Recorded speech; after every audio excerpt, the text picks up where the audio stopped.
report of a test of atomic weapons at Eniwetok Atoll. This test took place in the spring of 1951. It was carried out by the 8,500 members of Joint Task Force 3, men drawn from the Atomic Energy Commission, its contractors, military, industrial, and educational laboratories, and from the Army, Navy, and Air Force. UsaA, United States Air Force. Dr. Alvin C. Graves, Los Alamos Scientific Laboratory, Deputy Commander, Joint Task Force 3, and Scientific Director of the program.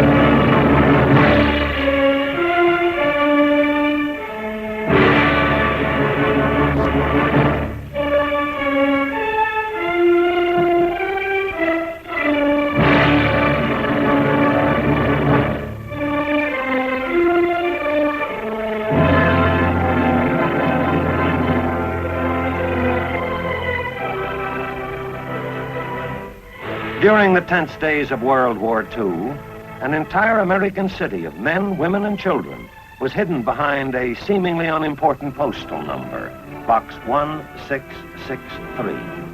Today, such secrecy is no longer possible. Today, this city boldly and proudly parades the normal pattern of American living. This now appears to be an average city of schools and playgrounds, of houses and apartments, a place to live where men and women can feel at home. But for all of these things, this city is not an ordinary city.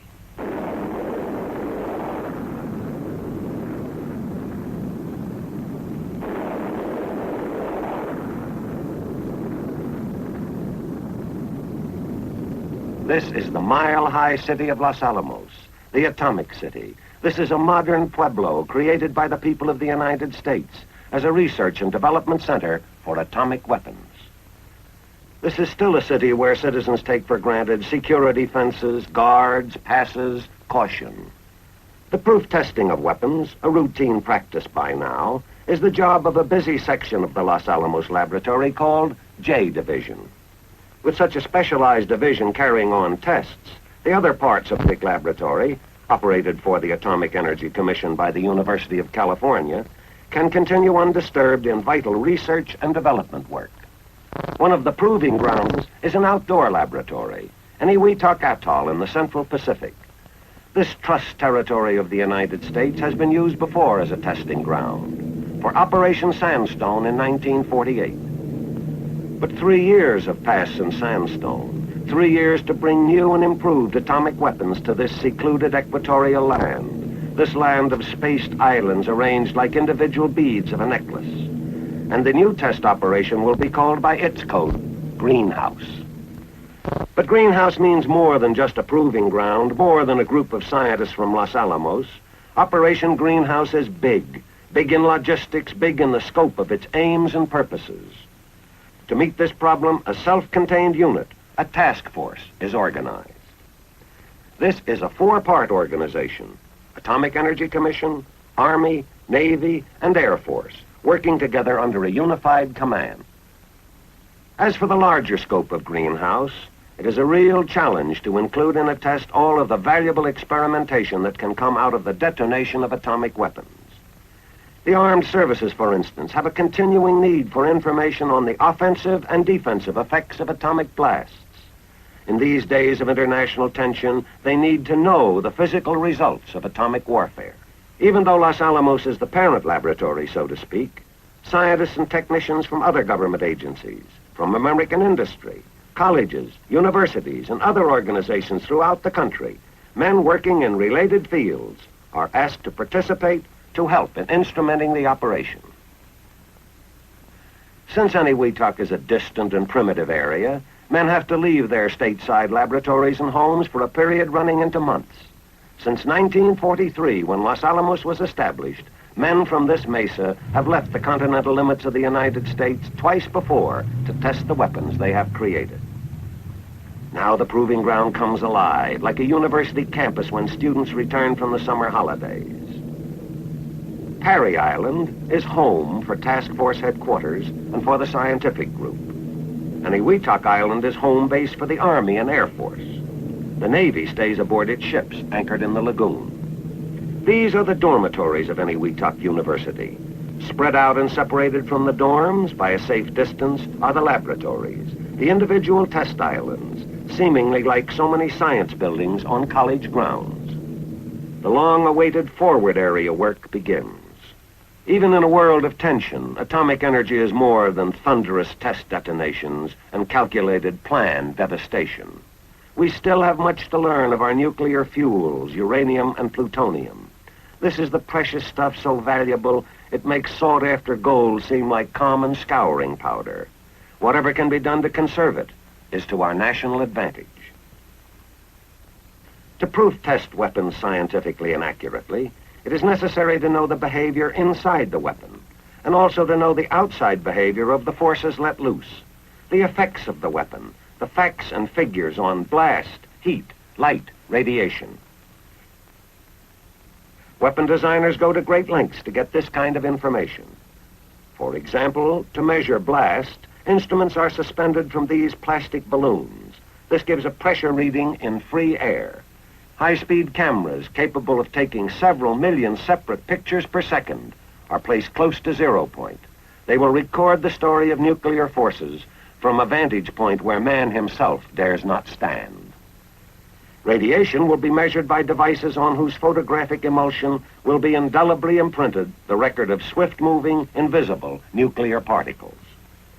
Men of greenhouse tackle their Eniwetok problems with the same kind of scientific approach they use in their own home laboratories. Attention to detail, elimination of variables, a check and double check of key apparatus. This is actual on-the-spot experimentation. There is no running back home for a forgotten test tube. And then the time comes for which all know. And the men of greenhouse move back. Like a crowd at a beach aware of the incoming tide, they pick up their belongings and retreat to safety. A test shot is ready.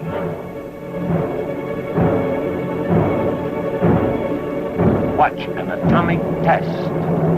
Watch.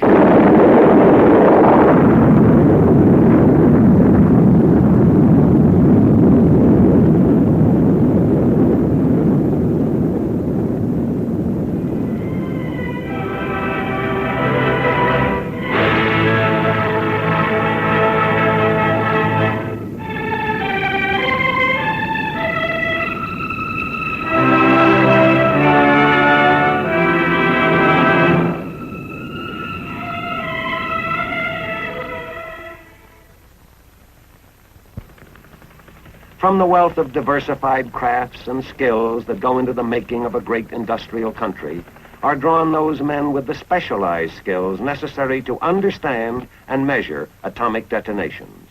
But to maintain these men, to carry on a weapons test on this specific outpost, support is necessary. Not alone technical support, but the kind of support concerned with just plain everyday living. There's a detail like food, for instance.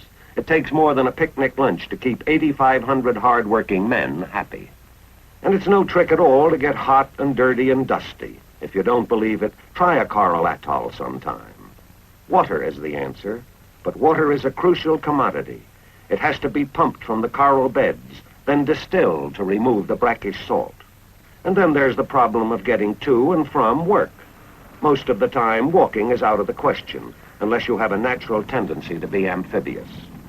Small boats ply between the various islands of this giant lab in the middle of an ocean, and light planes are in constant demand for shuttle service between the islands. Although the armed forces perform the unheralded but necessary job of supporting Operation Greenhouse, it is not their principal role. Like the Atomic Energy Commission, the Army, Navy, and Air Force are here to learn. This is a chance for them to study a weapon still new to warfare. The more the services know about the effects of atomic weapons, the better able they will be to use them, if necessary. To get the answers they need, samples of the type of tools a military man uses are arranged at various distances from 0 point. An armored tank, This powerful land weapon of the Army has instruments mounted inside, which will record the amount of heat an atomic bomb creates in the interior of a steel hull, how much radioactivity, how much pressure. A bomb-proof roof, capable of withstanding an atomic blast directly under the detonation point. Just how thick should it be? How much concrete? How much reinforcement? By studying this building, representative of structures in industrial areas, the Air Force will gather data on the effect of atomic bombs on potential industrial targets. What will happen to this airplane wing when blast and heat hit it? What will be the effect on this fuselage? To be more realistic, these aircraft will actually fly into the blast area and record the results. They will find out how close an aircraft can come to the heart of the explosion without suffering serious damage. All of these things to learn more about the tools of atomic warfare. At Joint Task Force 3 headquarters on Parry Island, the commander and his staff make their final decisions for another 0 hour. Weather information from the scattered outlying meteorological stations, from the reconnaissance squadrons, comes funneling into headquarters. Precipitation, winds aloft, cloud cover. The weather situation is good. The decision is made. Now in dramatic pre-dawn darkness, the drone aircraft are ready to take off on their missions. Giant planes without a living man on board, and with all their tons of weight and thousands of horsepower, flown by a remote control officer on the ground through an incredible gadget in his hand. On signal, the first safety crew abandons its drone. Comes now the fantastic achievement of a 4-motor bomber taken safely off into the air by those distant magic fingers, which then, with even mightier magic, switch the manless controls of the drone aircraft to a mother plane aloft. Each mother hovering impatiently to take its crewless baby on through the darkness, guiding it into the unknown.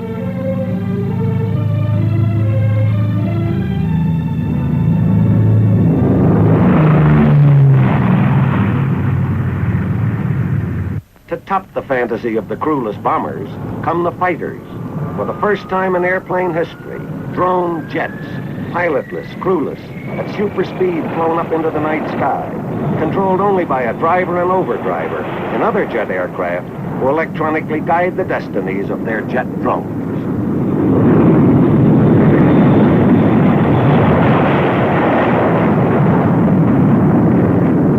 As in previous atomic tests, the drones are flying laboratories for the scientists. High above the test islands, they are in a strategic position to collect important information on the still not so familiar event, an atomic blast. Watch!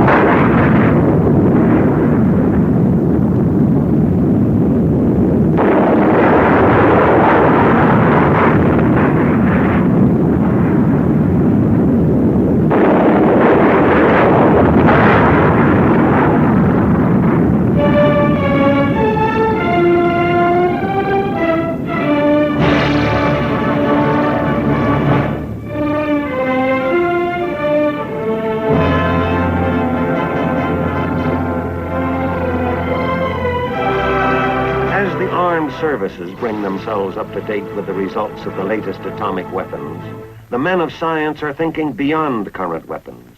They are exploring new horizons, looking for data basic to the science of nuclear physics. Atomic investigators cannot tell whether their calculations were right or wrong merely by watching a weapon go off. They must find out what goes on inside. They must attempt to look into, to understand further the invisible world of the atom. It is difficult work, complex, thought-provoking, calling for mental courage and physical stamina. Without delicate instruments, they would be lost. For what they're searching for is in a world so small that the average human mind balks at trying to conceive of it. We speak so glibly of time, yet do we have any idea of a millionth of a second? Instruments such as these oscilloscopes have the ability to measure events that occur during the sub-fractional span of a heartbeat, of the 1/1,000,000th part of a second. But atomic energy is not being channelized to weaponeering alone. To learn more about the effects on human life, medical experiments are being run. Test animals will be used to enable men of medicine to learn what pressure, heat, and radiation does to living tissue. A nation gearing up to an effective civilian defense program must have all the answers. Facts about radiological medicine, detection devices, protective materials. As an illustration, these mice will be exposed to varying doses of atomic radiation, and medical men will study the results. Information gained from buildings will help determine the vulnerability of United States buildings to atomic attack, so that adequate civil defense planning may be carried on. Materials are to be exposed which are considered as potential fire hazards in atomic warfare. Such information will influence defensive thinking. It will aid in the selection of materials, design of equipment and structures, disaster planning. And so, while tests which can affect the security of a nation wait, while naval vessels make their ceaseless security patrols, while radar scans the skies, while military police guard the beaches, in the master control station, a door is closed, padlocked, the single key put in the pocket of one man, head of the firing party. No one will enter here until the party returns from its final round of checking circuits, closing switches, making ready for the release of nuclear forces.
The firing party returns to its home island, and all is put in readiness.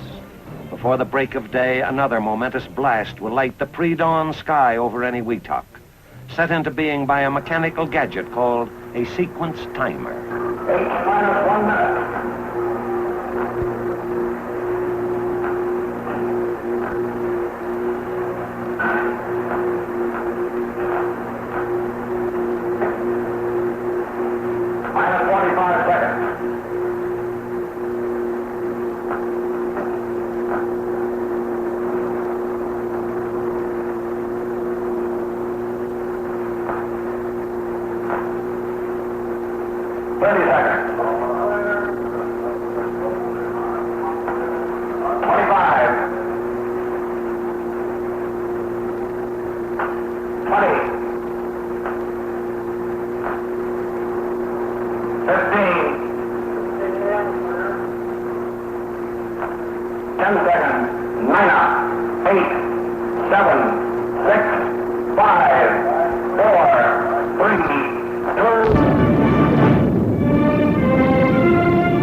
The fifth series of atomic tests to measure and understand the nuclear forces of the atom is over.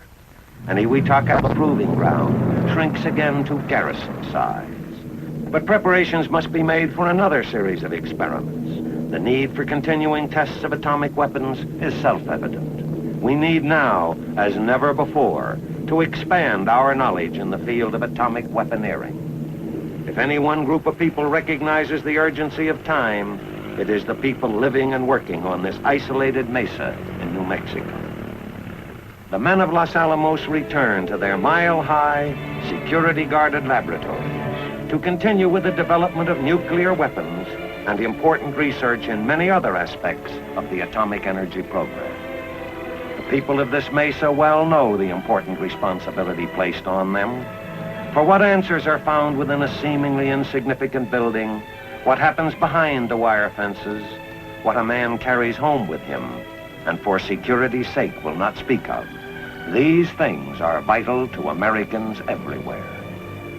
The city, once secretly hidden behind Post Office Box 1663, today is so actively and openly engaged in the atomic energy program that it can no longer be cloaked behind a postal number. For this is the city designed and dedicated to the study of nuclear forces in the atomic age, a study which concretely means to the American people that new, improved atomic weapons have been developed and proof-tested. The nation's stockpile position has been bettered. We have added another stone to our small pile of knowledge about the complex nucleus of the atom. We have gained important offensive and defensive knowledge on the effects of atomic blasts on military equipment. We have also learned necessary, realistic lessons for our own protection. We have studied defense for the individual, defense for the nation. As a result of atomic tests, such as Operation Greenhouse, we are gathering the know-how, the strength to defend that which we prize so highly, the land that is our heritage, this land that is our home.